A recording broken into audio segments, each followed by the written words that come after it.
Yeah,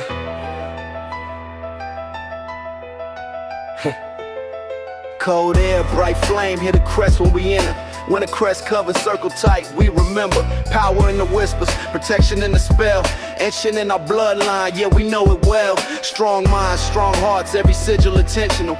Love keeps us guarded, magic multi-dimensional. We rise together, no throne, no lone caster. Sisters and brothers, every spell cast faster. Ice in the wind, but the bonds stay warm.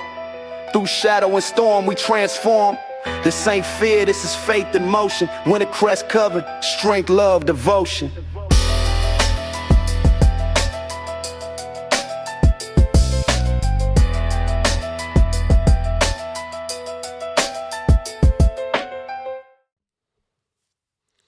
You're listening to the Winning Crest podcast.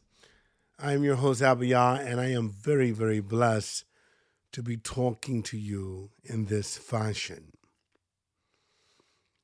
On this podcast, we address the Winning Crest Coven directly and talk about things that deal with us as it relates to both the magical world and the wider world in general. It is my prayer, my sincerest hope, that those that listen to this podcast, whether you're part of Wintercrest or not, that you sincerely desire to live the most powerful life you can live, and to gain out of this life the greatest of all experiences. If it is sincerely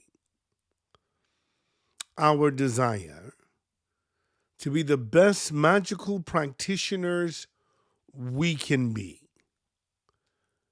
it doesn't matter what path we're on, whether you're eclectic or whether you're in the Gardnerian circles or whether you're Wiccan, a non-Wiccan, that really doesn't matter. It doesn't matter if you're hoodoo or voodoo. But how can you be the most powerful? How can you have the greatest of abilities in whatever path you're on presently? What is it that we need to do? Now, there's a lot of people who talk really good and they proclaim the right words. You see them on Facebook and you see them on YouTube and you see them on Instagram. And they speak well. They talk about grand risings and they talk about things that sound spiritual, things that sound magical, things that sound witchy. But if we were to follow them home, if we were to examine them underneath a microscope, 90% of them, maybe 95% of them, would not be walking what they're talking on social media. And this is a sad statistic. Many of the witches of this day, 2026, are weak, powerless, muggle-minded, muggled-light witches that have little understanding, if any, concerning the nature of witchcraft, magic, and all things paranormal. And this is sad. This is sad, especially when many of us have walked away from Abrahamic faiths, disgusted by the impotency that many of the Abrahamic Orthodox faiths have. Many of us criticize and talk bad about them, Now, I'm not talking about the hoodoo workers here or the Christian witches. I'm talking about the dogmatic Christian church that is so dogmatic that, every little thing that they feel like is an infraction against God and the Spirit and His Christ, you do. Those that think that all witches are going to hell, that group. We came out from them to be powerful, to have a real connection with divinity and a real connection with spirituality. So in our pursuit of true spirituality, I think we need to start where Sister Kurat started, Phyllis Kurat. She has a book called Divine Magic. And her practice is spiritual, where when you have a spiritual practice, it is not just, an occasional thing you do. You just don't go do witchcraft. You have a spiritual practice. You have a ritualistic lifestyle, which means this day in and day out, day in and day out, night and day, all the way around the clock, continuously around the wheel of the year. And this is the type of practice I have, a spiritual practice, where you want to connect with divinity and allow divinity to flow in you in the form that best works for you. Now, I'm not talking about the kind of situation where you follow the same path as everyone else. It doesn't really matter what path you're on.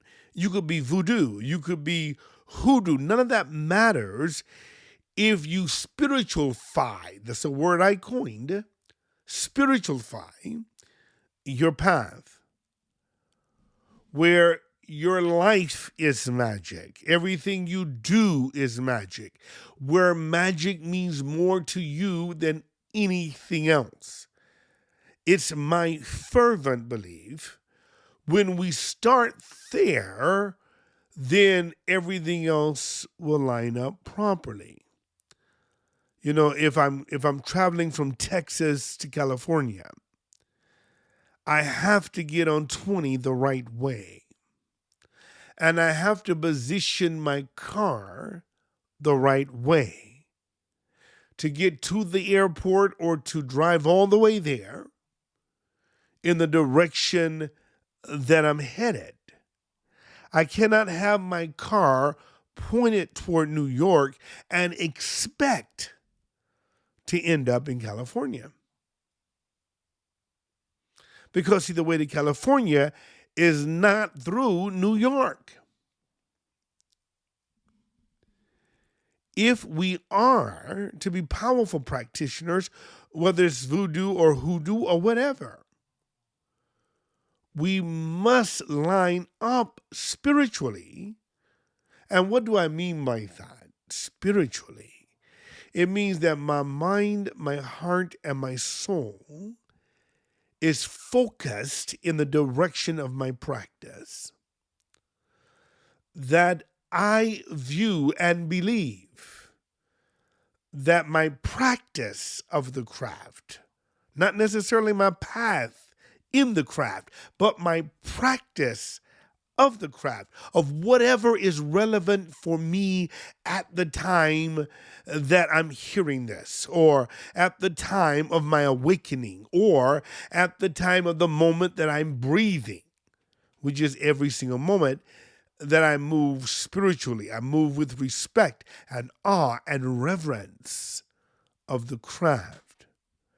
And that this endowment, this filling, this ecstasy embodies me to the point that there's no greater feeling in this earth but to feel me connected fully with my magic, fully with my desire of doing magic, fully with the application of me doing magic. Many witches talk it, take pictures of the hats and stuff, but instead of doing magic, they run out to the clubs, they run to the restaurants, they run to the ball games, and nothing is wrong with those things in their place. But if I am to do magic, the very first thing, the most important thing is the magic, the life of the magician, the life of the witch, the life of the priestess, the life of the high priest. Is living my life in a way that magic is dominant in all that I do. And so, Wintercrest, we must commit ourselves to the magic. Now, this is one good thing you could say about the church. Whether you like them or love them, whether you hate them or whatever the case may be, the one good thing you can say about them is many of them, when they're dedicated, they're dedicated. They're there on Sundays, they're on Wednesdays, on Thursdays, or whenever they have their Bible studies. They are dedicated to their cause. We need to kind of follow that example when it comes to our participation in the craft and our support of each other. We need to be dedicated with it. We need to grow with it. We need to understand the process of it. We need to understand that there's nothing more important. Nothing more important. Now, if you needed to have a surgery, and instead of your doctor going to medical school, all he did was go watch the Philadelphia Eagles. He went to their practices, and when he won at the practice sessions, he's playing PlayStation 5 Madden. He never picks up a periodical. He never picks up a medical journal. He only goes into the office to work on someone so that he can get the money to go do whatever he wants to do. And that's all he does. Would you trust this practitioner? He's not keeping up with what's going on. He don't really care. All he cares about is the Eagles. How much confidence would we have in such a person? Could we trust them? But what about the doctor that he's reading everything or she's reading everything about the practice, constantly honing their skills to become more efficient at the practice, working day in and day out, understanding that life is a valuable resource, understanding that the individuals that they're working on deserves their best. See, that's the doctor I want, if I ever needed one. The one that respects life. The one that has a spirituality with the medical practice, that worked at it, that gave their time and gave their energy so that they would be the best at their practice that they could possibly be. Now hear me, Wintercrest and friends.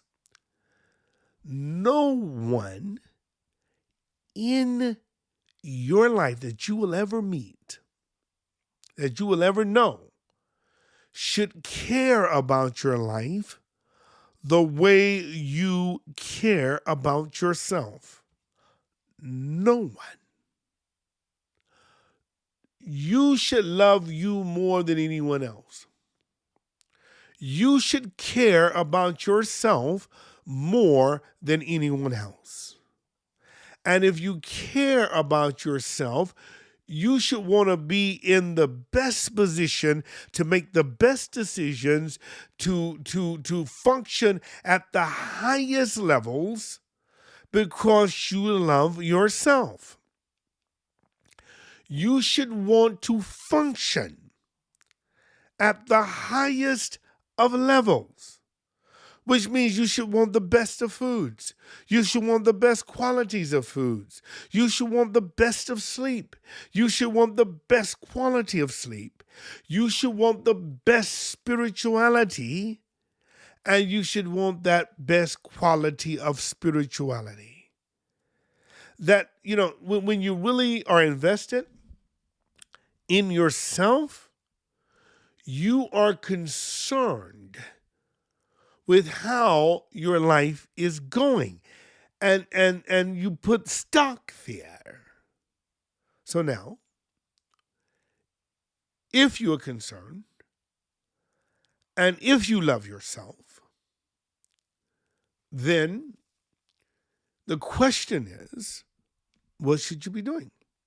Well, if you're concerned and if you love yourself and you believe in magic or the magical paths you're on, whatever they may be, then it seems like you should be studying those paths and studying those divinities and studying that measure of walking, confession, and professing what you believe to become stronger and more efficient at it, practicing the craft. Now, I honestly believe that every practicing wedge should practice each other's practices.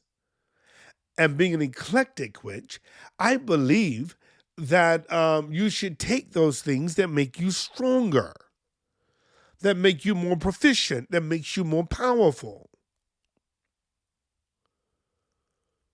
But you got to decide to do that. You could be one of these TikTok witches that just simply want the pictures and they got the thing out there and they don't have enough magic to cast away their depression, enough magic to heal their physical sicknesses. There is no real magic going on in their life. This is just cosplay. It's people dressing up like witches, people talking and sounding like witches, but no witchcraft. All bark, no bite. Or you can become the spiritual individual you are. And this starts with you being dedicated to spirituality. You seeking the divine where you are. You seek the divine in your practice. You get up and you actually want work. You get up and you actually do affirmations. You get up and you actually do meditations. Nothing else is more important. Not shopping, not video games, not football, not your careers, not your family. The most important thing to you is your craft. It's because of your craft that you have a career. It's because of your craft that you have a family. It's because of the craft that you have wealth, prosperity, and health. And since this is so, it is important, immensely important, that you practice your craft. That is much more than a meme on Facebook. That is much more than wearing a hat and carrying a broomstick. That you really learn and you really listen and you really educate yourself and you really study and you really practice what you learn. You really find out what works for you and how to work it so that you will have a living, working craft.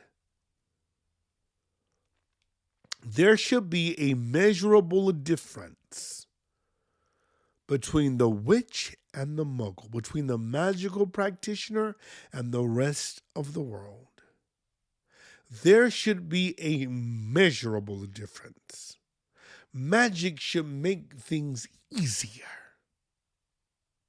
We should be able to look at the life of a magician and look at the life of a non-magician and see a vast difference in how you think, how you behave, how you act in the family dynamics. There should be a serious difference. But you got to want it. And you got to desire it. And you got to seek it. You have to study for it. You have to prepare for it. You have to practice for it. You have to own it. You have to live it. And if you live your life, which then the rest of it, magical practitioner, then the rest of it, high priestess, then the rest of it, all things will be added. Jesus said something in Matthew 6:33. He said, "Seek ye the kingdom of God, and all things will be added to you." Now, the Christians misunderstand this statement. The word kingdom means king's domain. King's domain simply means the way the king rules or how the king does things. So if we look at what Jesus is saying, he said, seek first the way God does things, and everything will be added. Well, how does God do things? Well, God spoke things. He used incantations to bring things into existence. He used incantations to draw reality, or she or it, or whatever pronouns you prefer. So the way Spirit does things is by bringing them into existence through the sheer force of magic. I mean, there's no store for divinity to go buy wood for the forest, or water for the oceans, or rocks for the mountains. No. But there's power in what Spirit says. The words are spirit and life. So now, how is everything going to be added to me? By my incantation. And my faith in my incantation. My belief in my incantation. My alignment with my incantation. This is how all things are added. So every day, you listen to the podcast, or you listen to the teachings. I have so many teachings out there. Every day you should be hearing my voice. You should be hearing my voice so much you're dreaming of that voice. Every day you're learning and then putting into your lifestyle what you've learned. You should be learning and walking out what you've learned and practicing what you've learned. And becoming powerful and more powerful and more powerful. Life doesn't have to be the way it's been for the last 20 years. Just because for the last 20 years, every day it is. It doesn't have to be that way. You can change your life. You can change where you are. You can change how you're living. You can change what's going on with you. And it starts magically. So where we start, we got to first, and I'm going to pick up on this thought as we go further and talk about the different ramifications of magic, how magic works, why magic work, how I know that this is a magical universe. We're going to talk about all of those things, but it has to start with you understanding nothing. Nothing. Now, some of you say, well, magic is the most important thing to me. Let's see. Do you spend as much time with magic as you do in the shopping malls looking for outfits? Do you spend as much time with magic as you do cooking in your kitchens? Do you feel about magic the way you feel at the spa when you're getting your massage and when you're getting your toes done and your fingers done? Do you feel this way when you go to the salon and you're getting your hair done? Do you feel this way? Do you embrace your craft with the same tenderness and the same love as you do your head of hair? If the answer is no, then magic is not first. It's not spiritual to you. But when magic and witchcraft become spiritual to you, then not only will you feel about magic and spirituality and witchcraft the way you felt about those other things, you will go shopping with the spirit of magic. You get better deals. You'll enjoy it more. You'll go cooking with the anointing of magic. You'll cook better. Your careers and hobbies will be better. You'll do your hair better with the spirit of magic after you get everything lined up, see? Because, see, magic invades every area of your life. When magic is done properly, your marriage gets better, your life gets better, your cooking gets better, your health gets better. When you align yourself, magic is your panacea. It solves all the things. It solves all your issues. If your issues have not been solved, you don't have magic where magic should go. Now, I'm not saying, like Mad-Eye Moody told the students of Harry Potter, they could take their wands out and speak an unforgivable curse and he would barely get a nosebleed. I'm not saying because you have the knowledge that magic should be first, that all of your problems will just magically go away. No, I'm saying magic is the solution. Magic is the answer. And though you will go through things, magic will give you the fortitude and the wherewithal to overcome those things because it has solved the problems for you. Magic makes things better. A real working witch, a real participating practitioner, you will see results. You will become a better person. You'll become a better wife, a better husband. You'll become a better priest, a better high priestess. You will become better. You'll become a better coven mate here at Wintercrest. Thank you for listening. You have been tuned in to the Wintercrest podcast.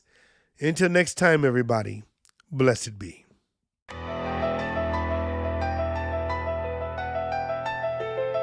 Yeah.